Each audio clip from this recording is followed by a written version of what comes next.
সাফল্যের সপ্তম বছরে জাগ্রত কণ্ঠের 23তম সংখ্যার এবারের টপিকটা হচ্ছে আল্লামা আনোয়ার শাহ কাশ্মীরি। কিছুদিন আগে এই ম্যাগাজিনটা আমার হাতে দিয়েছেন শফি মাহমুদ ভাই, যিনি আমার সহকর্মী এবং আহ, এটা সৌজন্য কপি ছিল আমার জন্য।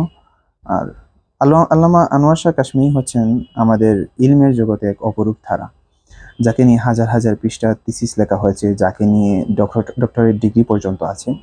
তাকে নিয়ে যদি আমরা জানতে চাই, তার ইলমের পরিধি সম্পর্কে যদি আমরা জ্ঞান নিতে চাই, তার তার জীবন ধারা এবং তার চরিত্র সম্পর্কে যদি আমাদের জ্ঞান নিতে হয়, তার মেধা তীক্ষ্ণতা এগুলো যদি আমরা আমরা জানতে চাই, কয়েকটা বই পড়তে হবে।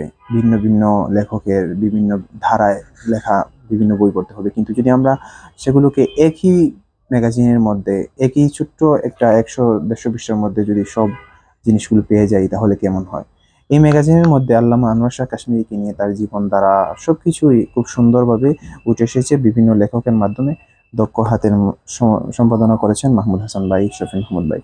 অত্যন্ত সুন্দর একটা ম্যাগাজিন। এবারের সংখ্যাটা আমার অনেক পছন্দ হয়েছে। বাইন্ডিং থেকে নিয়ে পৃষ্ঠা সজ্জা সবকিছুই সুন্দর ছিল, মাশাআল্লাহ।